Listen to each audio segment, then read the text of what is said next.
Hi there. Okay, so today this weekend I've been working on a few points that I wanted to explore after creating the video for SCS Financial Engineering Software version 5A.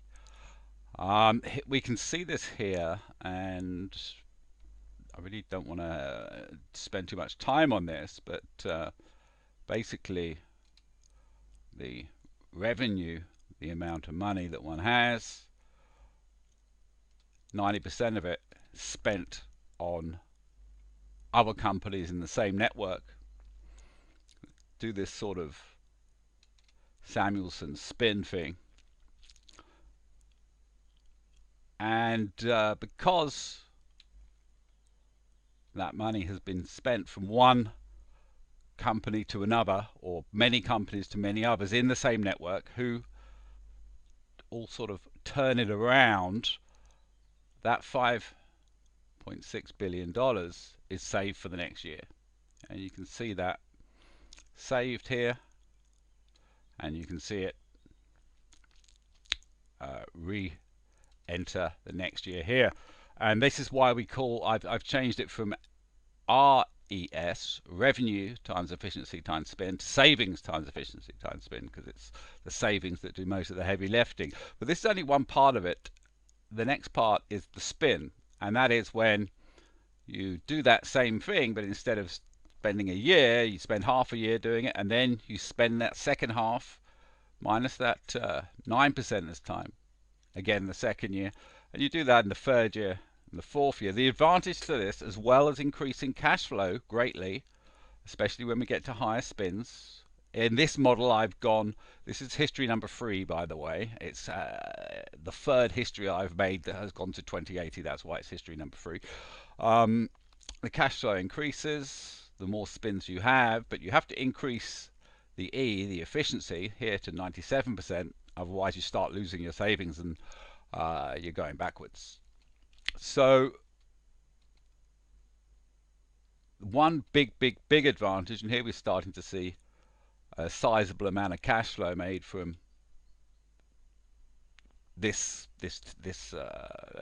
some cities being built, which we'll get into right now. No trade, because the trade is just set at a token amount. So we're just talking about real estate sold, cities built, and the continual re-spending of that money within the same network.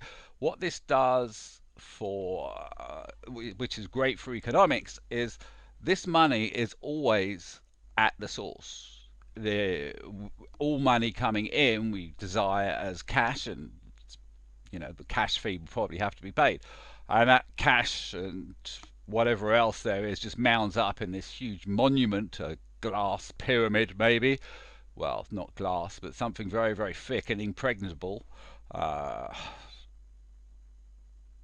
So all the money's always there, and all we're doing is we're just spending it quicker. Spent by the 4th of March, spent by the 11th of March, spent by the 14th of April, spent by, you see, it just goes round and round and round.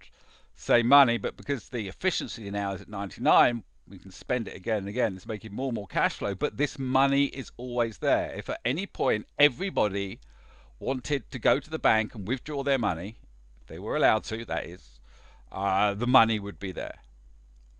That said, when we're talking about this tender situation, all this is tender businesses. They can make more money by doing non-tender business as well, but at the moment this is just all tender businesses. They can't actually go to the bank and draw the money. The price of their stock, the price of their goods, and the price of what they buy for from other people in the network is pre-decided. It's not a decision for anyone in particular to make. But the point being, if they were allowed to do that, the money would always be there.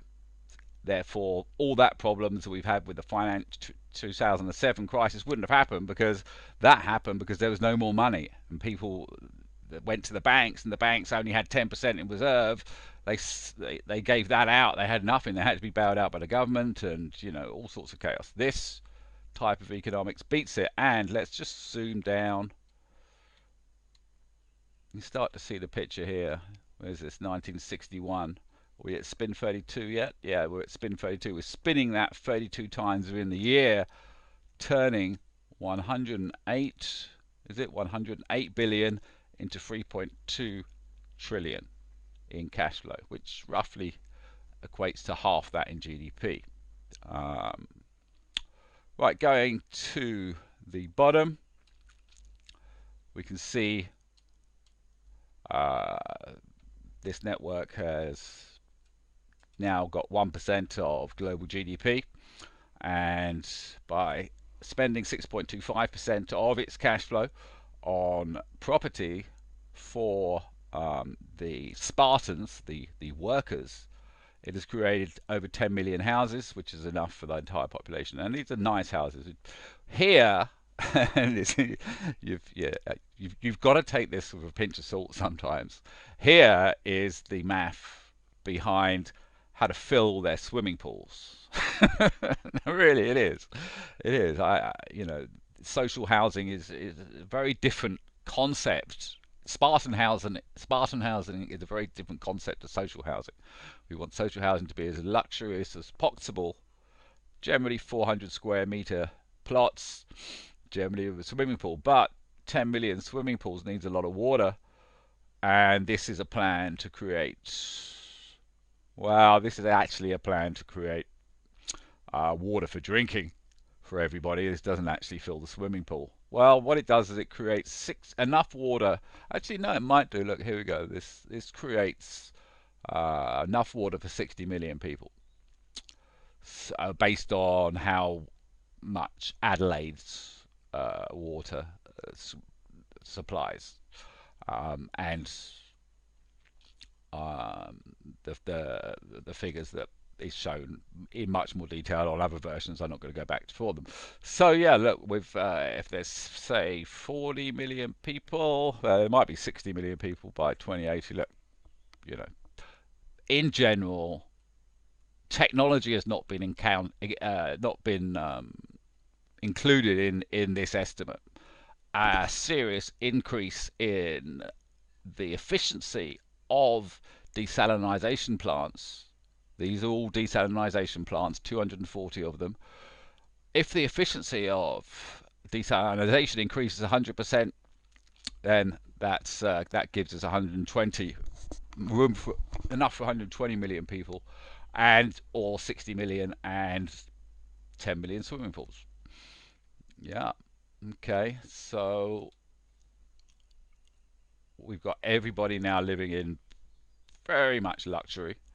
More about this here. You can see here, this is 16 special projects, all good stuff. And we can just quickly see the donut by Kate Raworth, where she wants to fill everything inside the ring of the donut with climate problems and stuff like that, bringing them inside, and human problems, bringing them into the donut. And it's a very easy to imagine picture of what I'm showing you, but simplified. We want to get everything inside the donut. Here's a slightly more complex donut. Here's Kate's distributed network. We have the same, but it's all in cubes. That's to do with chaos theory, a system called POP. Here's an early design of the software, 2012. Here's an adaptation, 2016. Here's current version. It's not, let's say, software, it's this economic software framework. Here's some technical stuff. Here's some more technical stuff. And here's the microeconomics. And here's the beginning of the special projects and 64 reasons why. That's basically 64 different good things that are created by the externalities of creating these developments. One particular reason why for the Nobel winners, recent Nobel winners, is growth theory versus climate change. Because of the primary rule of Š-vaj that every development must be an environmental improvement, not a balance, an improvement. And we can afford to do that because of how we've seen we increase the cash flow. We can afford to build these cities in a way that makes the world better. And therefore growth theory can be good for climate change, as maybe, you know, old cities that are there are a lot of people burning coal all over Malawi as a way to you know, as a way to heat themselves and cook, of course. And all the trees have been chopped down, logged. So, you know, we're putting those trees back. We're getting rid of all the coal, etc., etc., making a serious improvement. Okay, now we're going to get to I had a few questions after doing this for myself. I was thinking I'm going to send this to Kate Raworth and Steve Keen. Hello, guys, if you're reading this. Hey. And I had a few questions in my mind. I've had a question in my mind of what does it look like at this point when it's spinning 32 times in a year. Is this spin 32? Let's go to spin 32. What does this look like? Because it looks hectic here, you know. And it looks unimaginable. How does it work? Surely there must be something there that's wrong.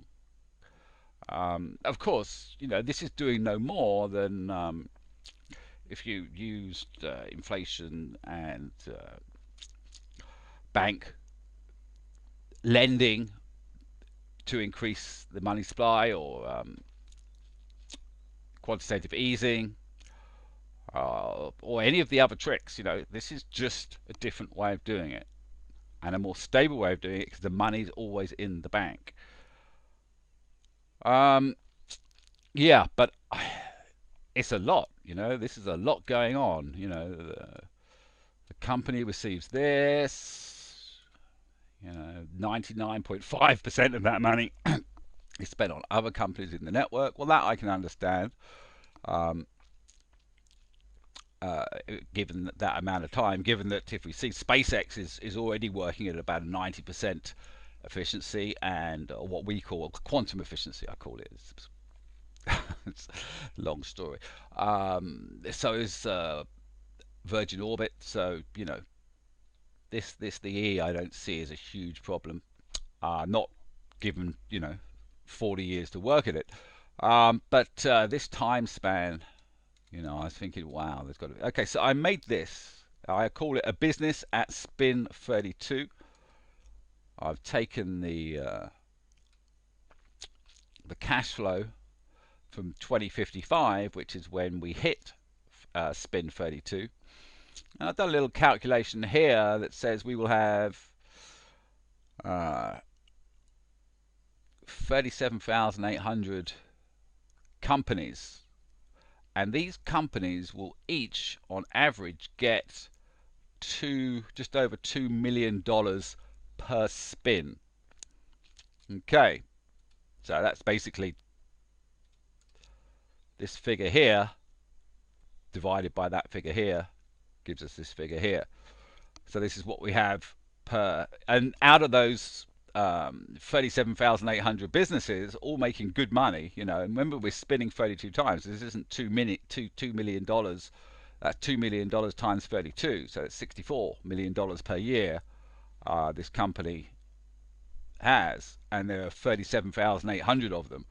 Hence, within a network like that, you can find what you need from 99.9% of the companies. You can find 99.9% of what you need from those 37,800 companies, and raw materials are traded. There's a talk about that, and that's for another time.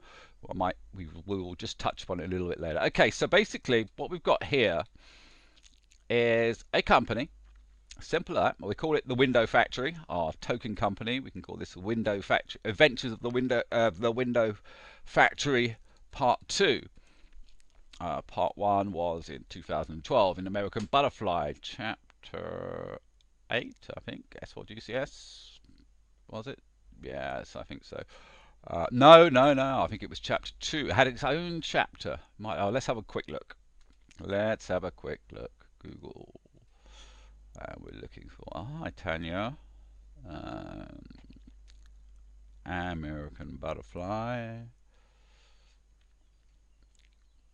And it's, yeah, Chapter 2, the suppliers, Butterfly, is all about the adventures of the, you see it's quite detailed, of the window factory back in 2012. So this model is 6 years greater. So it's just doing this business thing here, the standard economics. So this company, instead of receiving $2 million a year, as we see in 2024, the first year, or $4 million in the second year when it's Spin2, it's now receiving $2 million basically every couple of weeks. These are not exact dates. I did a formula which roughly worked it out, but it was roughly wrong as well by a little bit. But it works to a degree. And you can see I've not put in that second bit of information there. Oh, yes, I have. Yeah, okay, so here we go. The first is the 1st of January to the 13th of January. Okay. And between that at the beginning of that time, the window factory has $2,283,471.18. And how's it going to spend it? Well, 25% is going to go to labor. On these are averages, and obviously every business is different, but on average 25% is going to go to labor. 18.75% is going to go to basically what we call tax, albeit the government receives tax income in network credits, i.e. we make things for the government. We don't give the government money, and we'll look at that in tax symmetry in just a little while. Okay, so 25% of that is going to labor, and labor costs are labor costs. Maybe labor's paid a little bit better or a lot better than normal, but still the job gets done. Secondly, 18.75% goes to tax. Now, if you just think this is basically in lieu of all taxes inside of an economic zone, which it might actually be the whole country. Instead of all taxes, tax symmetry is paid. Actually, it's not 18.75. That's just what is directly there.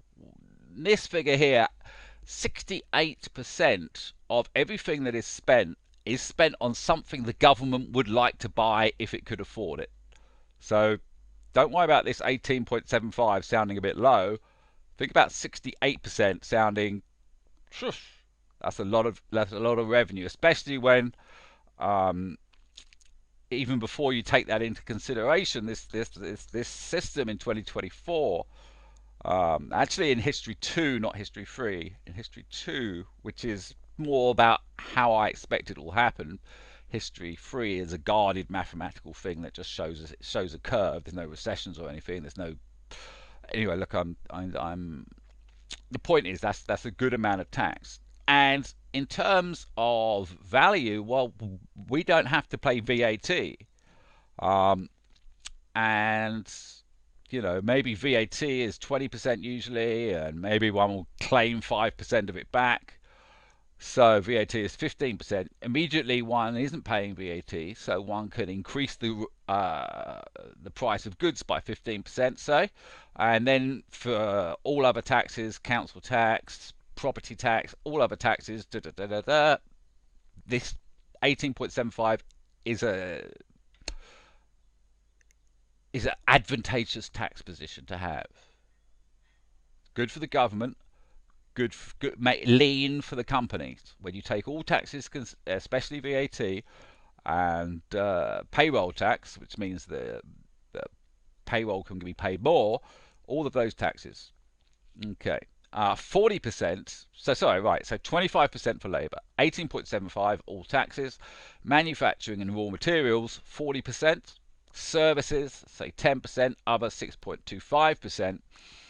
That is spent, and that's how it's allocated. Now we see all of these 1, 2, 3, 4, 5 different sectors going into this, the Siena Equilibrium, the theory of every business, and dynamic comparative advantage. These are 3 different software systems, closely related but different. These 2 are opposing. Basically, the theory of every business says we should have every single business in Malawi and be totally self-reliant. Š-věÉŠ-v5 DCV says we should make just a few goods and trade for everything else, which is financially a better way of doing things. Certainly, it's it's in line with current economics. But the trouble is when a recession hits and the global market contracts, if one's relying on trade for raw materials and our goods are lower value because everything's lower and it's a recession, then that's going to mess up that that transition for getting the raw parts, etc., etc. So you've got 2 competing schools of thought. One, trade for everything.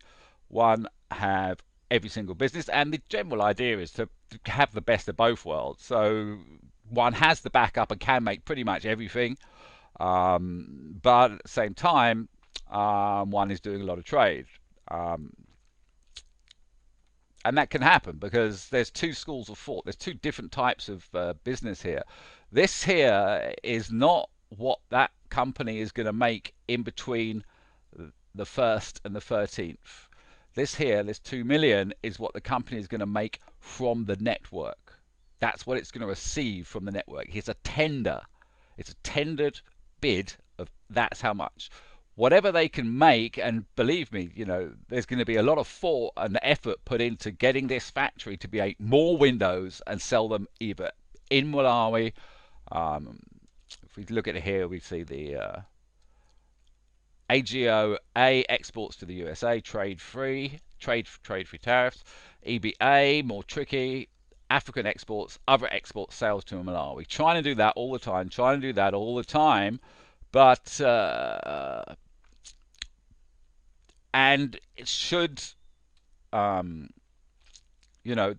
recession hit and the whole of trade goes down, it can use that extra stuff that it would usually sell to others, try and make more money to fulfill its commitments. Actually, I like that. If anyone ever is transcribing that last point is pretty awesome. Okay, so yeah, it's every day something's new.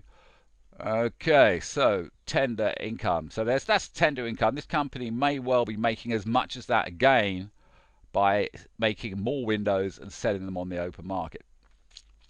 But we don't rely on it. That money is, it can be used to do this and that, but we don't rely on that. We're just worrying on the tender money for now. Whatever extra money's there, it's not going to worry anybody if there's too much money. Not in this game.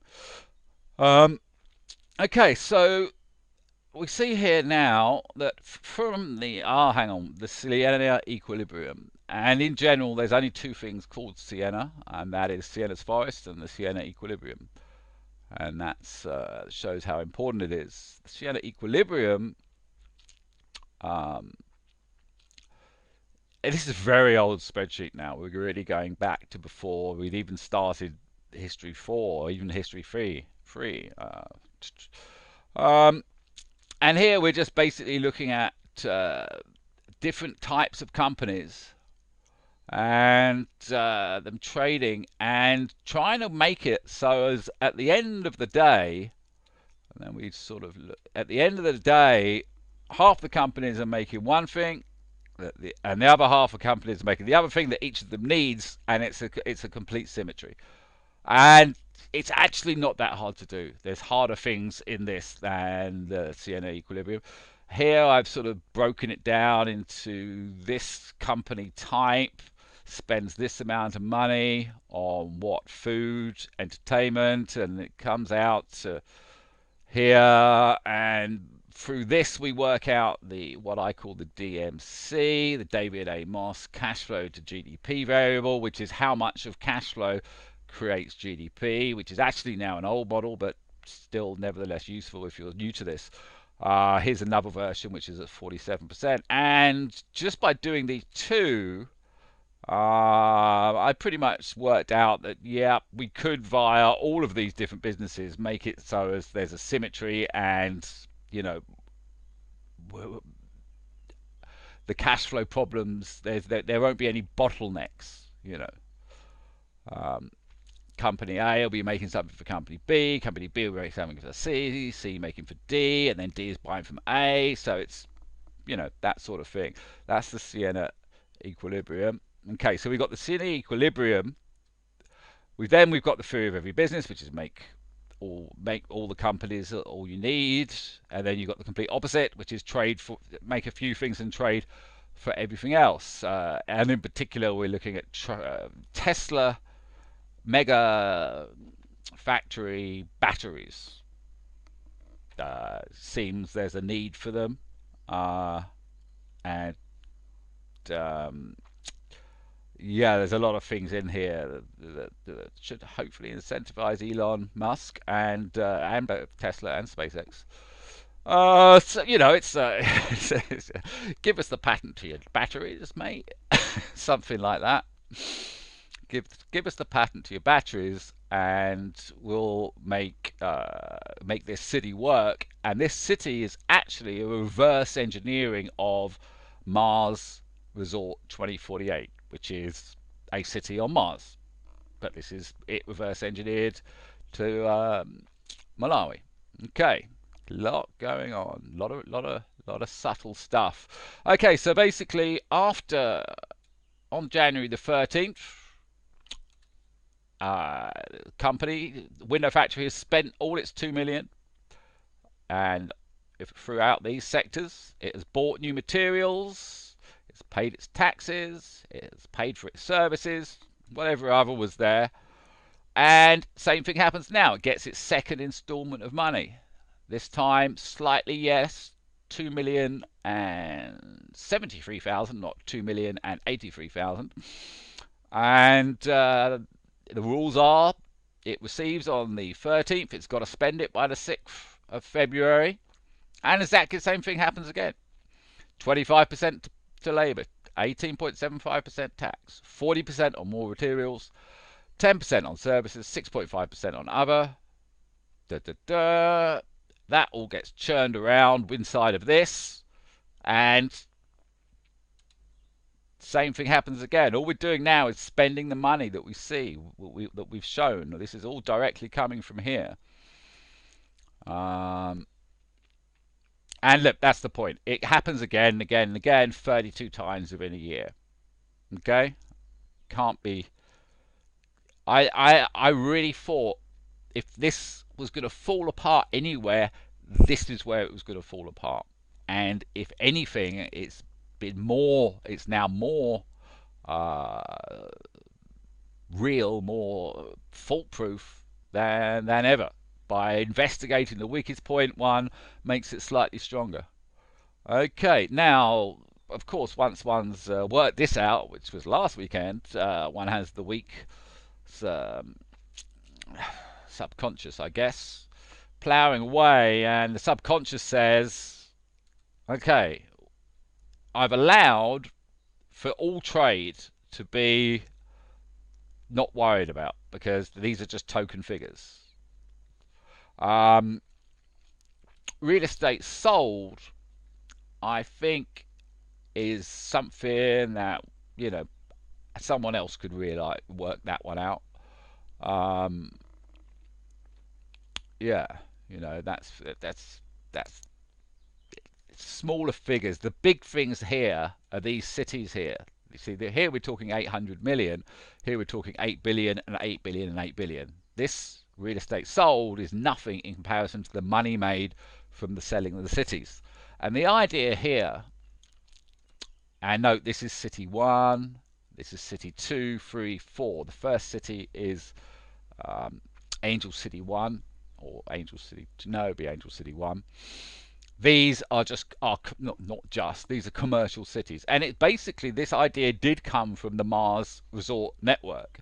If one was going to build a community on Mars, instead of building streets and selling off individual houses inside of it, you know, it's very complex. We just make 1 kilometer squared areas that have got air, they've got water, they've got everything, and then build what the client wants, and then, you know, starting at $10 billion or something.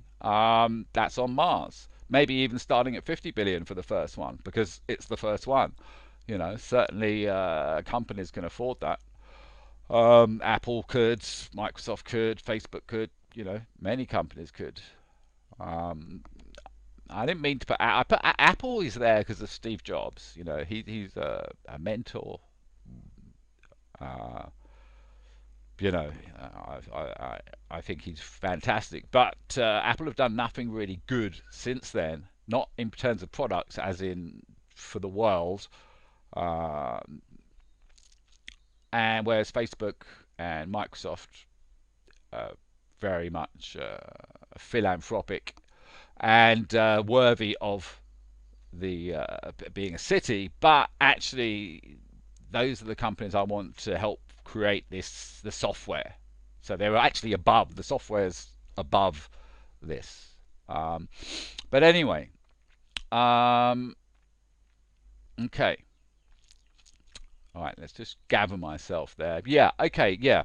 I needed to explain these city costs because these costs are small, and you know what? Once these are explained away, then we can go to these ones. But you know, we're not worried about tax because we're not worried about trade because I didn't include it. This we can put to the side because it's nowhere near as much money as this. This needs to be explained.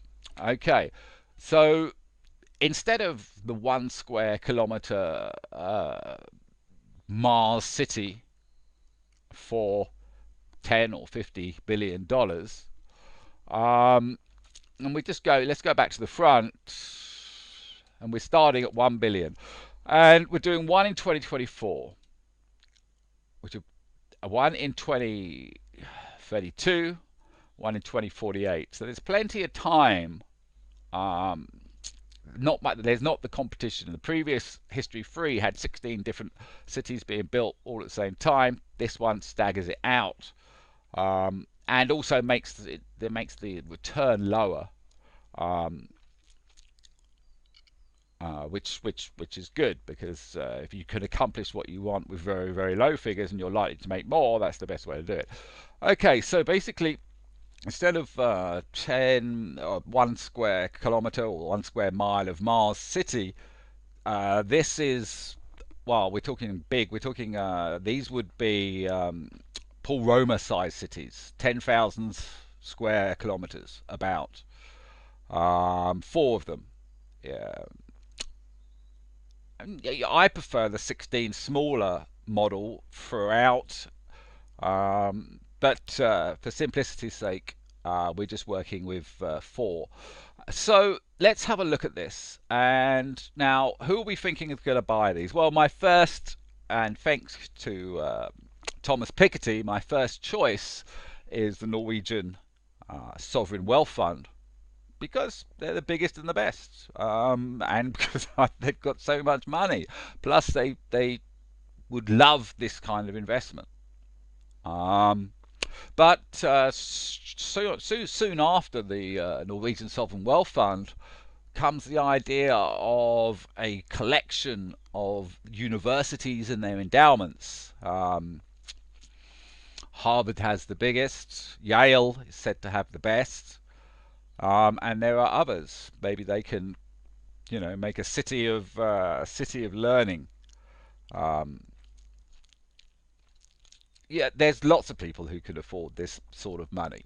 Really, it's a case of we should have our choice and pick pick wisely. Okay, so let's have a look. So basically, it's starting at $1 billion in 2023, and we're going up 5% a year. So let's where is that? I haven't done the tax yet. Okay, let me just, maybe we'll do the city and we'll go back to the tax at the end. Okay, so yeah, here I've made a version of only that city, but on history 2, because history 2 starts more correctly. It had some recessions, and in general is more how I think, how I like things, if nothing else. Okay, and then I've taken all that data, and this is the cost. See, the cost goes up by 5%, 5%, 5%, and then we skip down to here, and cost actually dips here because we're in a recession, and we say to our city building clients, you only have to give us half of what you're used to, because there's a recession, there's a deeper recession. So you know, we can do with only 400 million this year. Then the following year it comes out, and then it goes back to 5%. Okay, and the quick answer, without having to go through all sorts of things, is there's a total cost of 14 billion, and what one will receive is some housing stock that will be partly sold, probably to pay for the initial costs, but mostly still there, because we don't want to sell everything. We want to rent most of it at low rents. Yeah, housing stock worth 81 billion, and tender businesses and industry worth 67. Take away the original cost, 124 billion in profit. Not bad. A quick look sees that. In fact, no. Let's go to the tax, and then we're going to come back to here. This can be. We'll get to the tax points of this spreadsheet after the tax. Okay, so tax symmetry.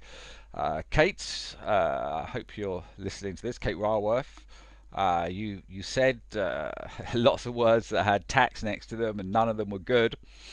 How about tax symmetry? Okay, here's the idea. As we've already heard, 18.75% of cash flow is allocated to government projects. Here, for instance, infrastructure. Sorry, each of these cubes is 6.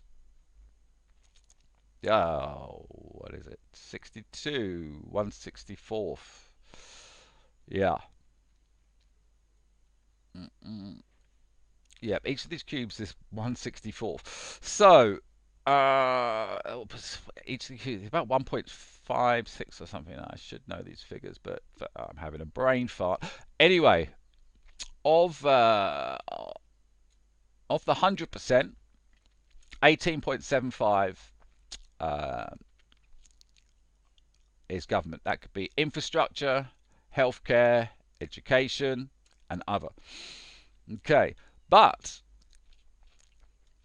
this area, the areas in blue, are what I call a full symmetry, i.e., this creates 100% of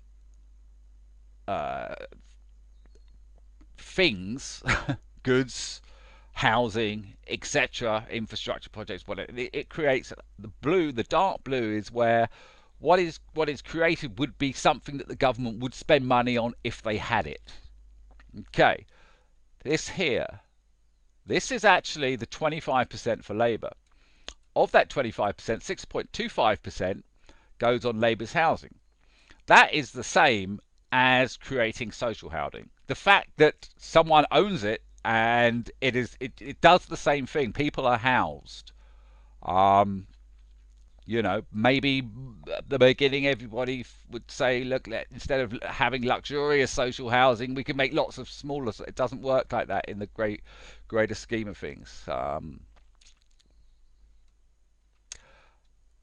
Better this way. So 6.25% is social housing, and we saw how this figure equates in history number 3, if we go all the way to the bottom, to this figure here. Okay, this figure here isn't just pulled out of a hat. It is this 6.25% from Labour spending their money on housing, which in essence is social housing, because without this initiative those people would not have housing. Okay, that's a better way of putting it. This is definitely something that government would like to spend money on housing, obviously. Welfare. Now, what this is at first principle, if someone's working in one of the cities, then 1/4 of their income is going to go back to their village and to their family, but split out, and friends. Maybe 4 people, maybe 8, depends on salary, maybe 16. And that's basically, it's not welfare, it's paid to learn. That's what I call it, paid to learn. And basically that means that can be also sports. There's a big initiative to create football teams, because at the beginning, when we start in many locations, it would seem that making a football team is a good way to rally the local population in a way that costs very little money. Making a league, paying people to play football, you know, not paying them huge amounts of money, maybe 3-4 times what the average earner is, which I suppose is quite a lot of money. I mean per capita. Anyway, that's that. If someone doesn't have any family, it goes to other people, just generally welfare in villages. So there we go. There's the welfare. That is definitely something the government would want to spend the money on. So here we've got 12.5% of full tax symmetry. What is spent by Labour would be spent by government if government had enough money. And here too, with the industry, S World Water, and we can see this here, S World Water. We go back here again, here 6.25%. Sorry, yep. So that's definitely something government want to spend money on. S World Power, solar, and other alternate energy. That's definitely something government would like to spend on. Internet and virtual education, that's definitely something government would like to spend on. So all the time that industry is building this, because they have to, because it's in the give half back rules, or it's just the business plan, that's what gets built. Doesn't matter if it's private money or public money. The bottom line is this is money that the government would like to spend if they had it. Then we go to half symmetry, which is currently at 11.72%, and this is where this sector produces half of what the government would like to spend on. Here we could just call this lot jobs, software, stability, fuelless cars. You know, not allocating each one, saying that's complete symmetry, but I'm saying about half of that is good. And the yellows, repay investors, Labour direct, services, industry. A quarter of that we allocate as a symmetry. And there's one little spot there for Siena's forest as well, which actually needs to be added to this figure. So this figure's higher, I think. Okay, I've got some points down here. Should read them if you want to know a little bit more about this. Yeah, it's basically what I've just told you. Okay, so now we're going back to the city. Right. Okay, so This is the city cost per year to the Norwegian sovereign wealth fund or other. Um, this is how much cash flow it creates. This is the not really relevant. Is how much GDP that would create if the David Amos cash flow variable was 50%. Here we're showing how from the cash flow, we're assigning that cash flow, i.e. tax there. 18.75% of that tax flow it will be used outside. Now, of that 18.75, we're going to say that 50% of that is spent inside of that city. Therefore, it is a profit center to one or other of the existing companies. Therefore, it's what am I trying to say here?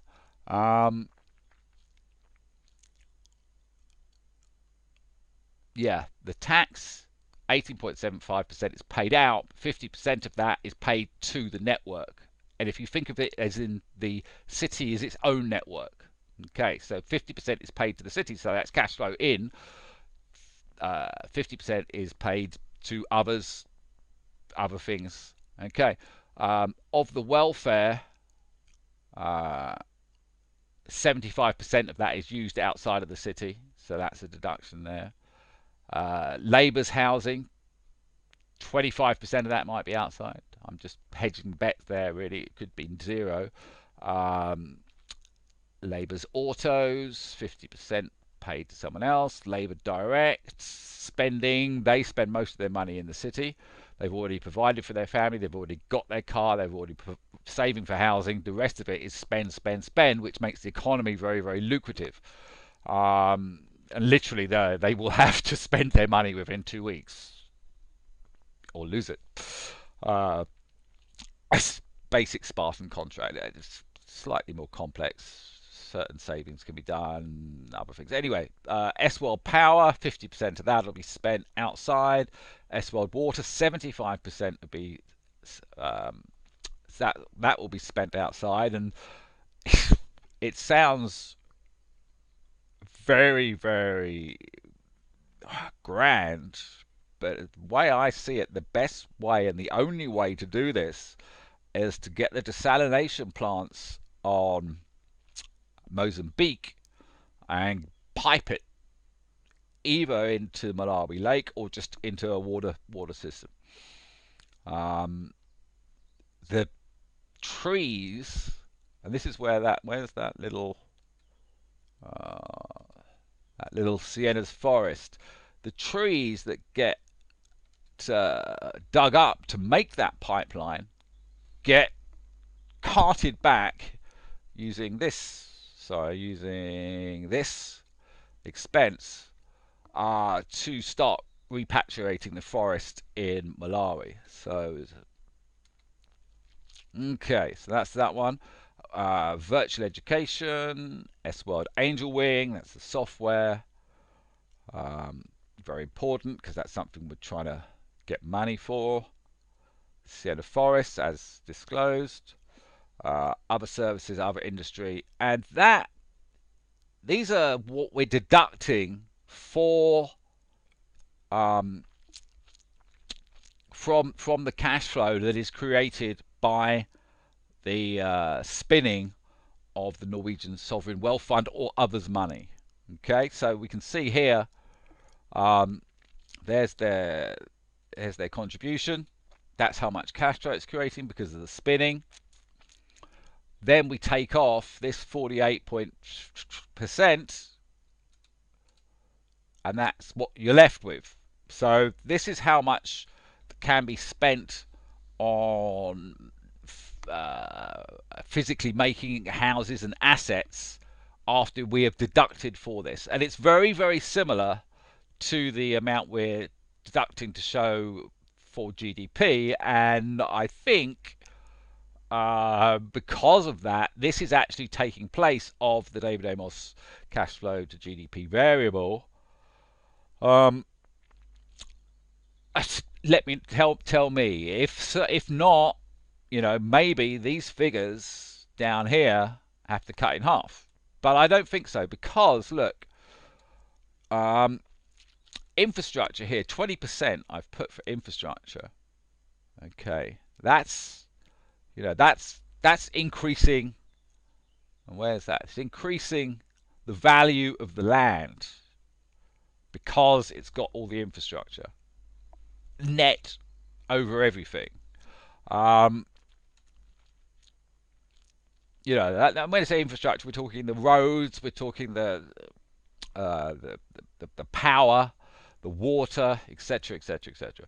5% for infrastructure terraforming, creating slight hills around artificial lakes and islands. In general, I'd like to see if there was 4 square miles of lake in the middle, artificially created, just and going up about 2 miles from it, slowly going up a slight hill that would probably have to have the foundations of the houses built into it before it was created as a hill, and basically we just dig in the earth from where the pond's going to go and dumping it on this giant hill with the foundations in it.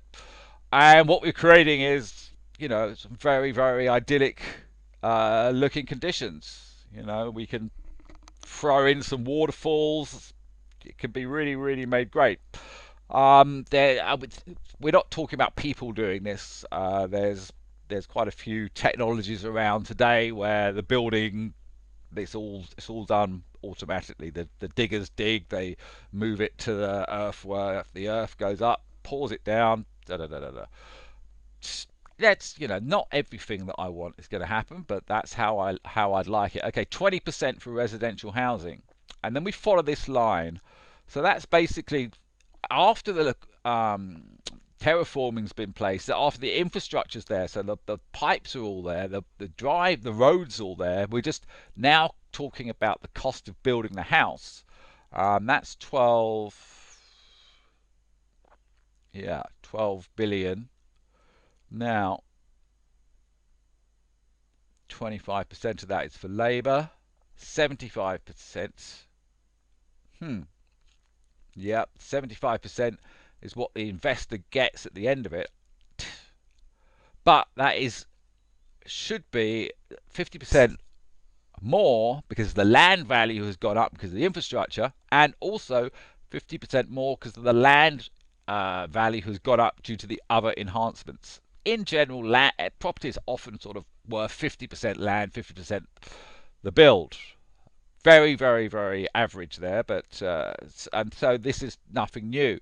And what we're talking about by increasing the land value for the second time are these other things. Commercial and retail buildings, malls, etc., industrial buildings, jobs, industrial machinery and equipment, jobs, parks, recreation, nature reserves, safaris, golf courses, municipality, wonders, stadium, civic buildings, super university resort, hospital, university schools operations centre. This super university resort hospital is a key feature in the early phase of this, because that will be one of the first things that's built, and it's really the beginning, the middle of a very, very plush real estate development that goes into the lake and a beach in front of it. But you've got about 50 villas and maybe 200 apartments that are very, very, very expensively made that back onto the hospital. So you've got immediate care and very, very, very good care, because we've got because it's a research hospital. I.e., my idea was this is somewhere where Hawking can come and be safe, be safer here than anywhere. In case, when I say safe, in case of a relapse or, you know, whatever. Yeah, sorry, he's gone, man. Yeah, one of my heroes. But